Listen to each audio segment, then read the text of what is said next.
Hi friends, പുതിയൊരു സ്റ്റോറിയിലേക്ക് എല്ലാവർക്കും സ്വാഗതം. അങ്ങനെ രോഹിത്തിന് ജാമ്യം കിട്ടി 2 ദിവസം കഴിഞ്ഞ് വൈജ ഡിസ്ചാർജ് വാങ്ങി കടപ്പാട്ടൂർ വീട്ടിലെത്തുന്നുണ്ട്. വൈജയെ ഡിസ്ചാർജാക്കി ബബിതയായിരിക്കും വീട്ടിലേക്ക് കൊണ്ടുവരുന്നത്. അങ്ങനെ ബെല്ലടിക്കുന്ന സൗണ്ട് കേട്ട് കൃഷ്ണമോള് വന്ന് വാതിൽ തുറക്കുന്നുണ്ട്. വാതിൽ തുറന്ന് നോക്കുമ്പോൾ തന്നെ വടിയും കുത്തിപ്പിടിച്ച് നിൽക്കുന്ന വൈജയെ കാണുമ്പോൾ തന്നെ കൃഷ്ണമോൾക്ക് ഒരുപാട് സന്തോഷമാവുന്നുണ്ട്. അമ്മയ്ക്കിപ്പോൾ എങ്ങനെയുണ്ട്? നടക്കാനൊക്കെ പറ്റുമോ?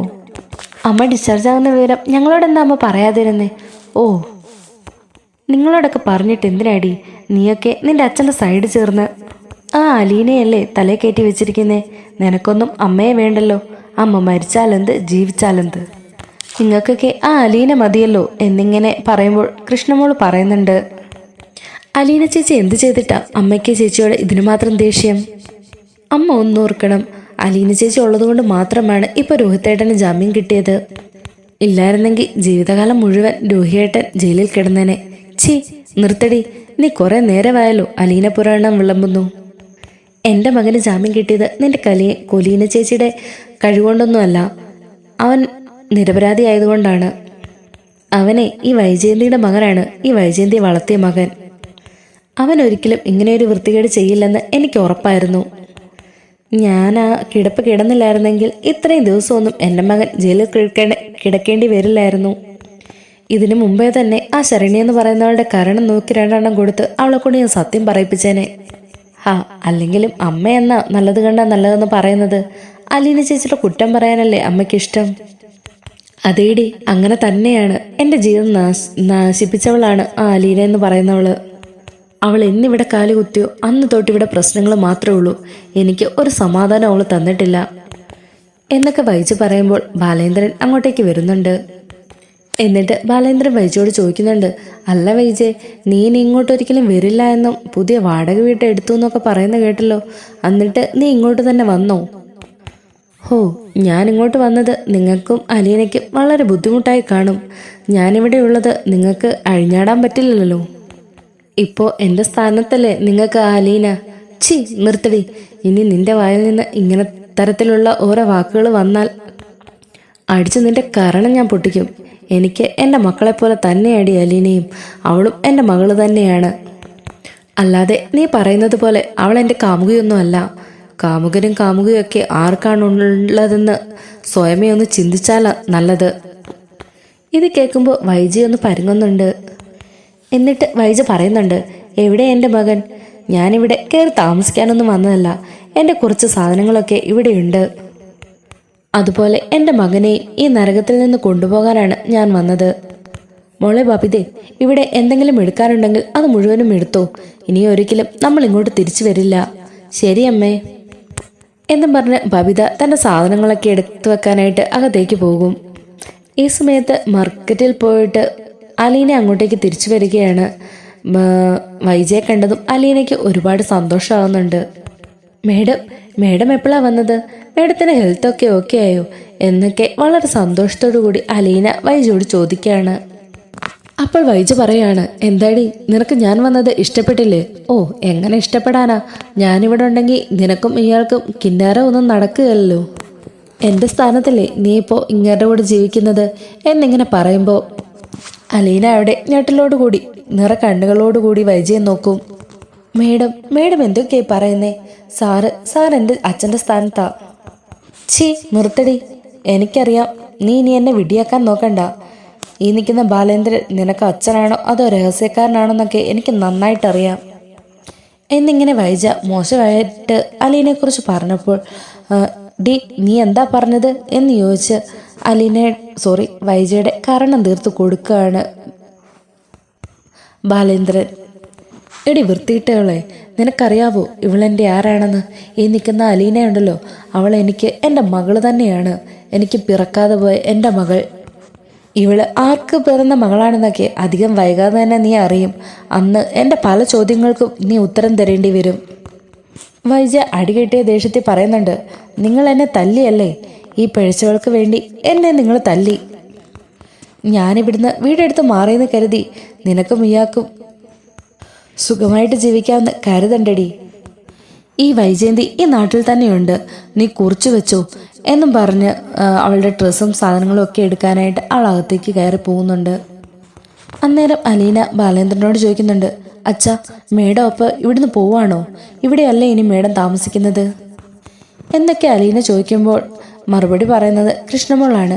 ഇല്ലേ ചേച്ചി, അമ്മയും ബബിതേച്ചിയും ഇവിടെ നിന്ന് പോവാണ് വാടക വീട്ടിലേക്ക്. അവരുടെ ഡ്രസ്സും സാധനങ്ങളൊക്കെ കൊണ്ടുപോകാനായി പായിക്കാനായിട്ട് വന്നതാണ്. എന്താ മോളെ നീ പറഞ്ഞേ? മേഡം ഇവിടുന്ന് പോകുന്നോ? മേഡം എന്തിനാ മോളെ ഇവിടെ നിന്ന് പോകുന്നത്? ഇത് മേഡത്തിൻ്റെ വീടല്ലേ. അത് പിന്നെ ചേച്ചി ഇവിടെ ഉള്ളിടത്തോളം കാലം അമ്മ ഈ വീട്ടിൽ നിൽക്കില്ലെന്നാണ് അമ്മ പറയുന്നത്. അപ്പോൾ അലീന ബാലേന്ദ്രന്റെ മുമ്പിൽ കൈ കൂപ്പി പിടിച്ച് പറയും, അച്ഛ, ഞാൻ അച്ഛൻ്റെ കാല് പിടിക്കാം. അച്ഛൻ എന്നെ ഇവിടുന്ന് പോകാൻ അനുവദിക്കണം. ഞാൻ കാരണമാണ് മേഡം ഇവിടുന്ന് പോകാൻ നിൽക്കുന്നത്. എനിക്കിനി ഇവിടെ നിൽക്കണ്ട അച്ഛ. ഞാൻ രേവതിക്കുട്ടിയുടെ അടുത്തേക്ക് പൊക്കോളാം. എന്നെ ഒന്ന് പോകാൻ അനുവദിച്ചാൽ മതി എന്നൊക്കെ പറഞ്ഞ് അലീന പൊട്ടിക്കരഞ്ഞുകൊണ്ട് ബാലേന്ദ്രന്റെ മുമ്പിൽ കൈകൂപ്പി നിൽക്കുവാണ്. അപ്പോൾ ബാലേന്ദ്രൻ പറയുന്നുണ്ട്, ഇല്ല മോളെ, നീയല്ല ഇവിടെ നിന്ന് പോകേണ്ടത് അവളാണ് വൈജ. അതിന് കാരണവും അവൾ തന്നെയാണ്. അവൾ എന്നെ മാത്രമല്ല ചതിച്ചത്, നിന്നെയും കൂടെയാണ്. നീ ഇത്രയും കാലം ഒരു അനാഥയെ പോലെ ജീവിക്കേണ്ടി വന്നത് അവൾ ഒരൊറ്റയൊരുത്തി കാരണമല്ലേ മോളെ? എൻ്റെ മനസ്സിൽ കുറച്ച് പ്ലാനിങ്ങളൊക്കെ ഉണ്ട്. അത് നടക്കുന്നത് വരെ നീ ഇവിടെ നിന്നേ പറ്റുള്ളൂ. ഇത് ധിക്കരിച്ച് നീ ഇവിടെ നിന്ന് പോകാനാണ് പ്ലാനെങ്കിൽ പിന്നെ നീ അച്ഛനെ കാണില്ല എന്നൊക്കെ പറയാണ് ബാലേന്ദ്രൻ. ഈ സമയത്ത് നമ്മുടെ അലീനയാണെങ്കിൽ ചെകുത്താനും കടലിനും നടുവിൽ അകപ്പെട്ടതുപോലെയായി. അങ്ങനെ അവസാനം ഡ്രസ്സും സാധനങ്ങളും ഒക്കെ എടുത്ത് ബബിതയും വൈജയുടെ റൂമിൽ നിന്ന് പുറത്തേക്ക് വരും. അപ്പോൾ അലീന വൈജയോട് പറയും, മേഡം ഇവിടുന്ന് പോകരുത്. ഞാൻ മേഡത്തിൻ്റെ കാല് പിടിക്കാം. ഇല്ലേടി, ഞങ്ങൾ ഇവിടെ നിന്ന് പോകുന്നില്ല. പകരം നീ ഇവിടെ നിന്ന് പോകണം. നീ ഇവിടുന്ന് പോയാൽ പിന്നെ ഞങ്ങൾ ഒരിടത്തേക്കും പോകില്ല. നീ ഒറ്റയൊരുത്തി കാരണമാണ് എൻ്റെ അമ്മയുടെയും അച്ഛൻ്റെയും ജീവിതം തകർന്നത്. ഞാനിവിടുന്ന് പോകാൻ തയ്യാറാണ് മോളെ. അച്ഛൻ ഒരു വാക്ക് പറഞ്ഞാൽ ആ നിമിഷം ഞാനിവിടെ നിന്ന് പോകും. അച്ഛൻ പറയാത്തടത്തോളം കാലം എനിക്കിവിടെ നിന്ന് പോകാൻ കഴിയില്ല എന്നും പറഞ്ഞ് അലീന അവിടെ നിന്ന് പൊട്ടിക്കരയാണ്. അന്നേരം വൈജ അവിടെ നിന്നുകൊണ്ട് പറയും, ബാലേന്ദ്രൻ നിന്നോട് പോകാൻ പറയില്ലെന്ന് നിനക്ക് നന്നായിട്ട് അറിയാം. കാരണം ഇയാൾക്ക് നീയില്ലാതിപ്പോൾ പറ്റില്ലല്ലോ. എന്നെയും എൻ്റെ മക്കളെയും വഴിയാധാരമാക്കിയ നിന്നെ ഞാൻ വെറുതെ വിടില്ലടി. പെട്ടെന്ന് ബാലേന്ദ്രൻ പറയുന്നുണ്ട്, നിന്റെ വീരവാദം കഴിഞ്ഞെങ്കിൽ ഇറങ്ങി പോകാൻ നോക്കടി. അല്ലെങ്കിലും ഞാൻ പോകാൻ തന്നെയാണ് വന്നത്. ഇവിടെ കയറി പൊറുക്കാൻ വന്നതല്ല. അപ്പോൾ ബബിത വൈജയോട് ചോദിക്കും, അമ്മേ, രോഹിത്തേട്ടൻ വരില്ലേ നമ്മുടെ കൂടെ? അപ്പോൾ വൈജ പറയും, മോളെ, നീ പോയി രോഹിത്തിനെ വിളിച്ചിട്ട് വാ. ചേട്ടനെ അമ്മ വിളിക്കുന്നു.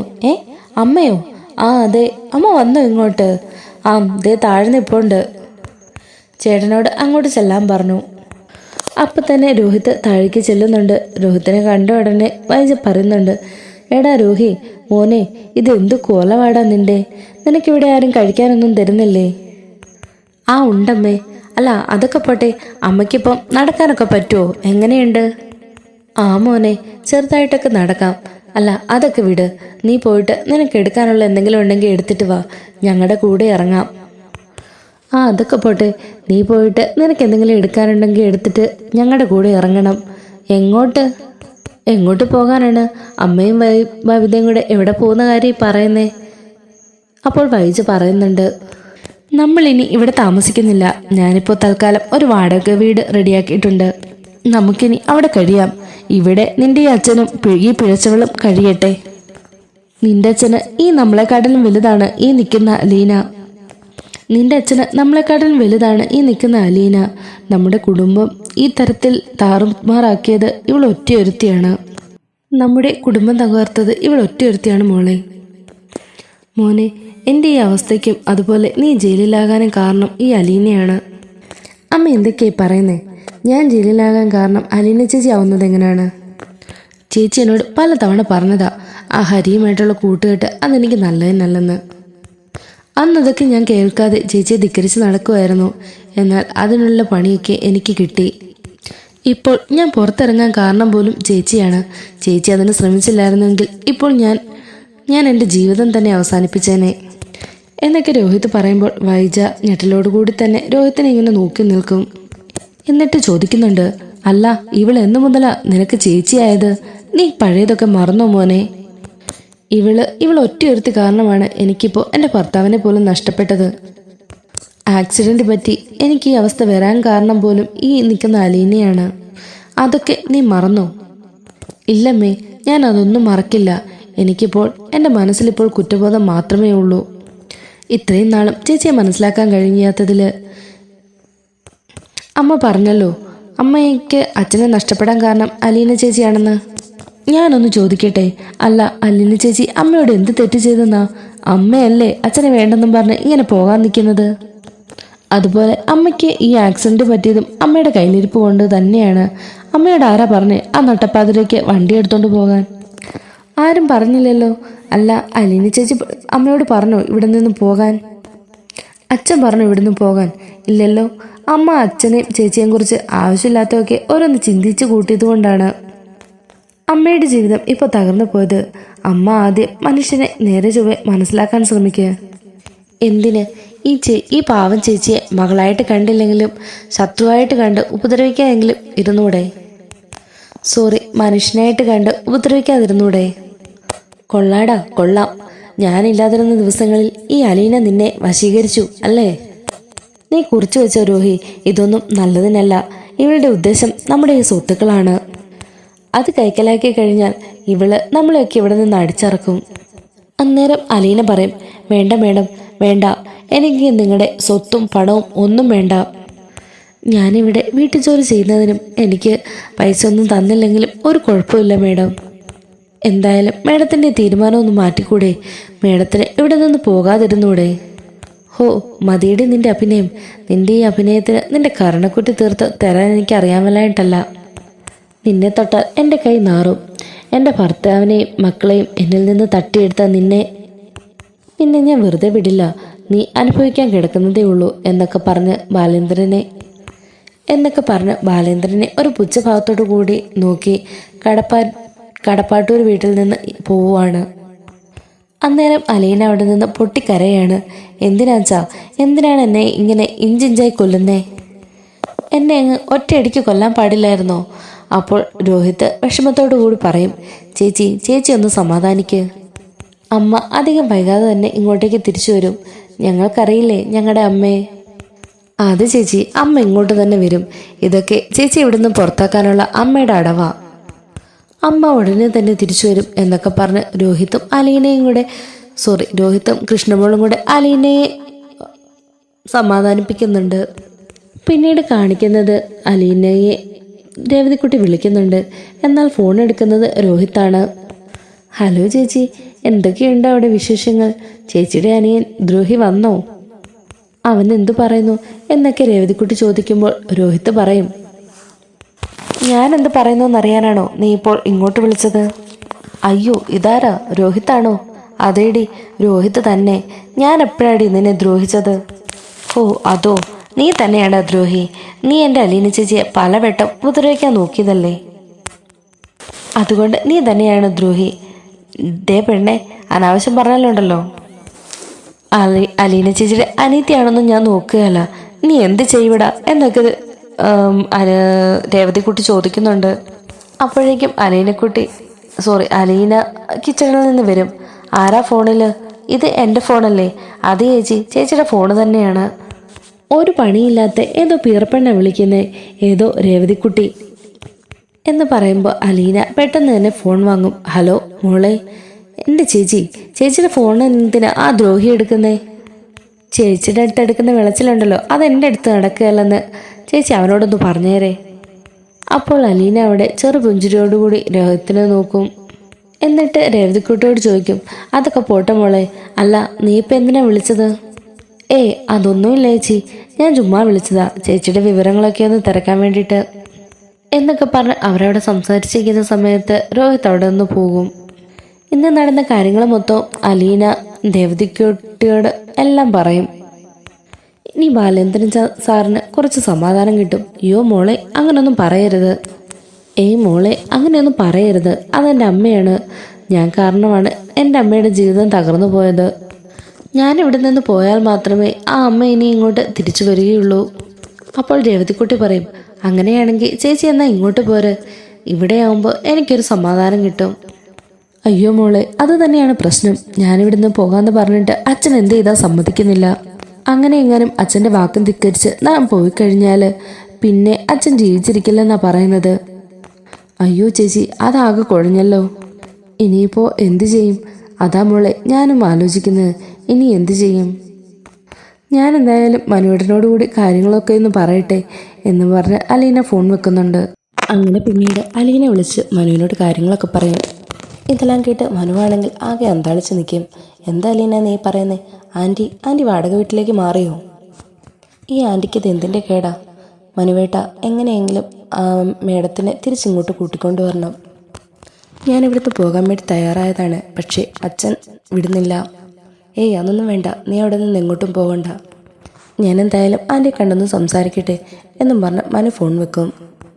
എന്നിട്ട് മനു ശിവശങ്കരനോട് കാര്യങ്ങളൊക്കെ പറഞ്ഞ് ശിവശങ്കരനെയും കൂട്ടി വൈജയുടെ വാടക വീട്ടിലെത്തും. ഭവതിയായിരിക്കും ഡോറ് തുറക്കുക.